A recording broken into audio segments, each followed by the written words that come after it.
This is question 7. You throw a ball towards a wall at speed of 21.5 meters per second with angle 35 degrees above the horizontal. The ball is at a distance 25.3 meters from the point of release. Ignore the effect of air resistance.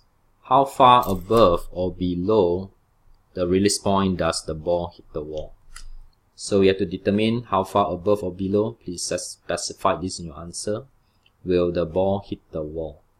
In order to know this, you have to understand the ball must have traveled 25.3 meters horizontally in order to hit the wall. So first of all, I can find is to get the time of flight.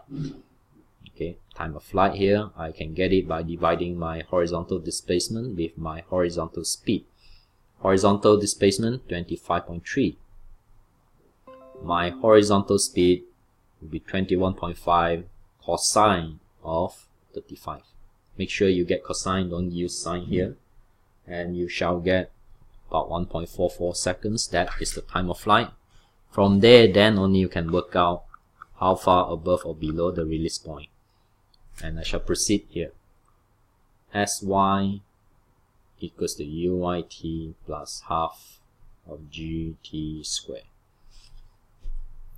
And from here, what will be my y? My y will be my, okay, so Sy is, my y is 21.5 sine of 35. Time of flight is 1.44. And plus half of g here, plus half of the g is negative 9.8. And my time is 1.44 again. Don't forget to square. You shall have an answer really close to 7.60 meter above the release point because it's a positive value at the front. So that's the solution for part A. For part B, let's move on. Find the velocity of the ball when it hits the wall. For this section, be careful when you talk about velocity. Make sure you know it's a vector, and looking at the marks here, specify the magnitude and direction. First of all, I do know my Vx is 21.5 cosine 35 always. And when it hit the wall here, my Vy, this is an unknown. I can find my Vy by using this formula because I do know my time of flight. Uy is 21.5 sine of 35. Okay, and plus a negative 9.8 for g. Time of flight 1.44, and I shall obtain one thing. Approximately negative 1.78 meters per second. That's my Vy.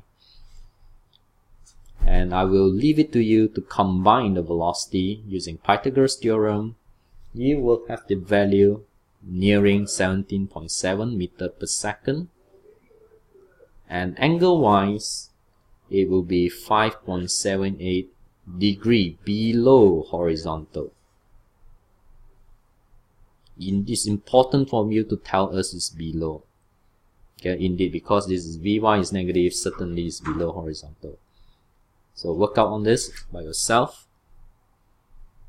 And let's move on to section C.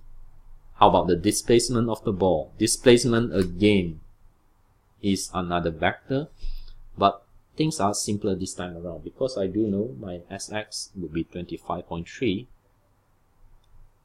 and my Sy, you have determined it from the question from part A, 7.60.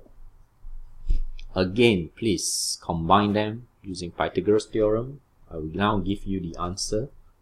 It's 26.4 meter. How about the angle? The angle will be 16.7 degree above horizontal. Okay, so that's the answer. And lastly, when it hits the wall, has it reached the highest point of trajectory? Explain your answer. Alright, so the answer in this case, I can tell you is a definite yes.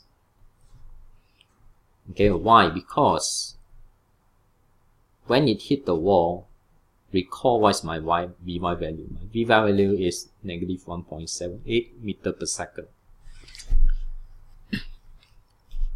The negative here implies that the ball is going down, because you look at the trajectory. Once a projectile has reached the highest point, Vy velocity vector shall be pointing down. Okay, and any projectile before reaching the maximum height, my Vy shall be positive. So when I calculate my time during when the ball hitting the wall is negative, it means that it must have passed through the maximum height. So how do I explain is that my answer is yes, because Vy is negative.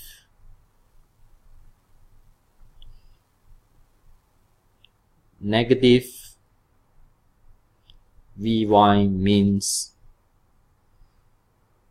the object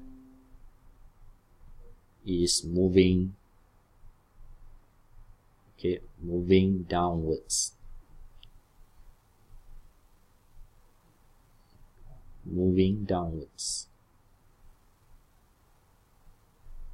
And it can only occur after reaching the maximum height. Please remember this.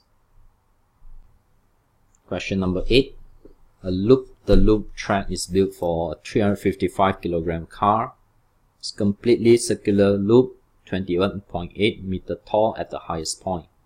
The driver successfully completed the loop with an entry speed here at the bottom of 24.1 meter per second. By using principle of conservation energy and ignoring any energy losses, determine the speed of the car at the top of the loop. So be careful with this. You have to make sure remember the conservation of energy. So number 1, the energy at the top must be the same as the energy of the bottom. And at the bottom, you can always define the lowest point to having a potential energy equals to 0. And if that's the case, at the bottom there, your energy shall be 100% purely kinetic energy. Whereas at the top, as it goes up, you shall obtain gravitational potential energy.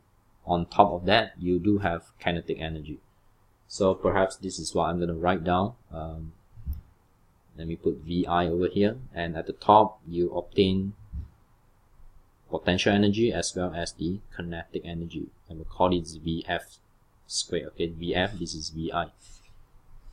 So you have to find the speed at the top. So you're looking at the Vf. Okay, so looking back into the same equation, your m can be cancelled. Okay, we start with G here, G and H. G is 9.8. The height is 21.8. And you have to plus half of Vf squared. And it must be equals to half of the Vi. What's the Vi? Vi is the speed at the bottom. According to the question is 24.1 meter per second. Alright, so 24.1 square. So solve the mathematics here. You shall have Vf here to be 12.4 meter per second. Okay, and next, move on. Find the acceleration at the top of the loop. Top of the loop, what's the acceleration you can expect? Is the centripetal acceleration. Okay, and at the top of the loop, exactly 12.4 square and divide by the r, and the whole radius, the whole diameter 21.8, so the radius shall be 21.8 divided by 2 to get the radius, and you get 14.1 meter per second. So that's the acceleration. Next will be, how about determine the normal force acting on the car at the top of the loop.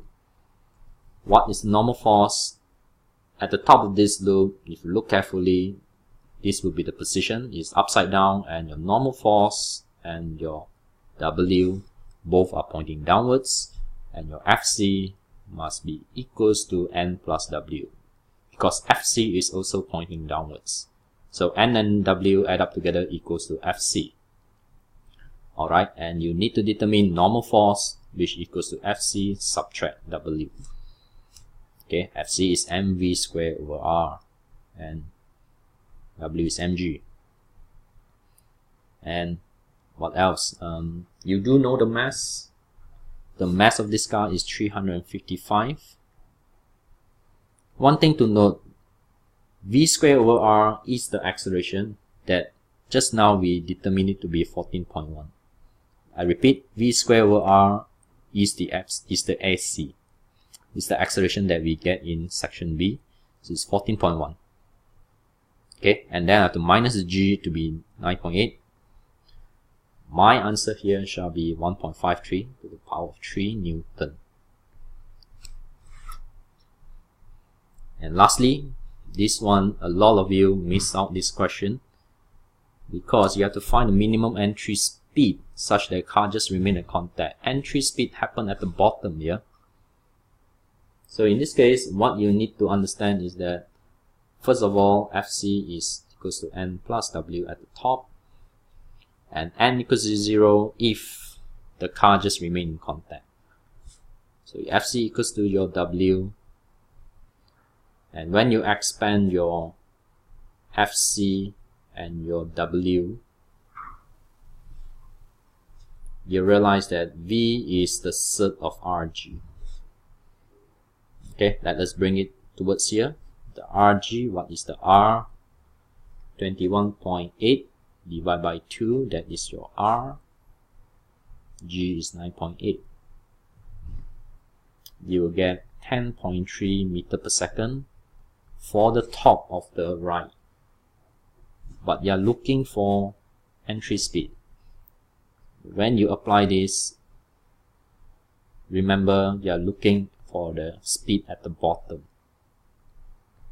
So at the bottom there, you have half mv, maybe small b, subscript b for the bottom, square equals to mgh plus half mv square. This is the speed at the bottom, maybe I call it vt for the top, and this is square. Okay, so vt, top speed, square. Again, your mass here, you can cut it off. And when you do this equation, this is VB, which you are looking for.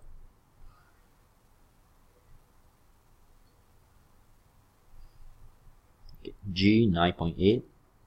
At the top of the loop would be 21.8 plus half of VT. VT, this one you need to find, it is 10.3 square. So the final answer shall be equals to 23.1 meter per second. So this is the real answer. Look at this, it's 5 marks. You cannot stop just at here.